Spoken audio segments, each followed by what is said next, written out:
Big Daddy Jeff Wayne here, the man on the know, keeping his eye on everything for you, the low-informed viewer out there. Don't you love it when they say that? The low-informed voter. You know, that's people like me, ladies and gentlemen. You know, I see a pothole and think that ought to be fixed, as opposed to the high-information voter who says, there should be a bike lane here. We should have pontoons, and there should be directional signals, and we should just have signs for bikers. No, I am the low-information voter here for you, because those of us with common sense know, start with the basics, and then you can move up to these other ideas. Down, boy, down. Here's the deal. Tulsi Gabbard, you know, the woman that's running for president that nobody's voting for, has offered this idea of UBI, Universal Basic Income, where everybody gets some money. This is the result, she says, of the pandemic, the coronavirus. Now, those of us who know, we know Andrew Yang started this with the freedom dividend. The idea was everybody in this country gets $1,000 a month. Now, I want you to think about that. It took a pandemic to get Tulsi to think of this and Andrew out of the race. But I want you to think about this. Andrew was campaigning in the wrong thing. He was campaigning on automation taking over the United States. And, you know, the government can help people by giving them $1,000 a month, as opposed to the pandemic. He should have waited a little bit or really paid attention to what was happening in China and realized we have a plague coming our way. How can I ride this baby out and make my point? Andrew, you're a good man and you're a decent man. This is your big problem in politics. Listen to me.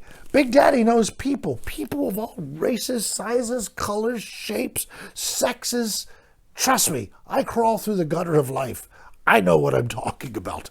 Now, Andrew, let me give you some advice. I've given it to you before and you've not taken it, but pay attention. This Tulsi Gabbard. Tulsi, a woman named after a salad.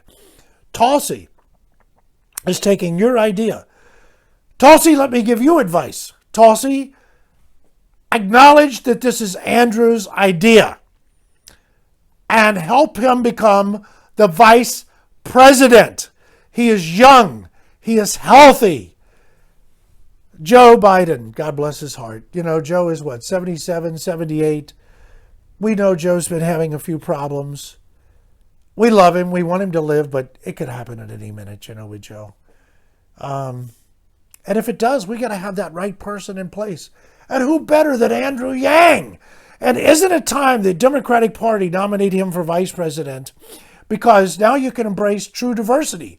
Because all you ever talk about are the blacks and the Latinos. How about the Asians? When are you going to get them in there? Andrew's the man. But think beyond all that. Think about just intelligence, people, leadership. When Joe gets put in the home, you know, when Joe gets put in the home, because the coronavirus can strike anybody. And you know Hunter. Hunter will see it's getting like a Shakespearean play. Hunter wants his dad to become president because a bigger job could open up. But somebody will be in there getting that coronavirus in there. And when he goes, Andrew steps in to take his place. We get $1,000 a month. He thanks you, Tulsi. He'll give you some cabinet position, you know, something that you can, you know, ambassador to the UN. You can stand there and rave and rant. Why not? You could do something you're not being able to do at the Democratic debates. They don't even let you in, do they? But here's what I'm going to say about Andrew. Not only would Andrew be able to implement the freedom dividend then, and we get all 1,000. And by the way, Tulsi, if you get the UBI that's passed in Congress, send money to me, but give Andrew the credit, help him become vice president. And let me tell this audience one other thing. If Andrew becomes the president and we get that freedom dividend, you know, he's a good man. He would visit Joe. He would go over on pudding night just to sit with Joe. You know how excited they get when there's pudding in the evening. I'm just giving you this to think of, ladies and gentlemen, because I myself am getting ready for pudding night. Big Daddy Wayne saying subscribe.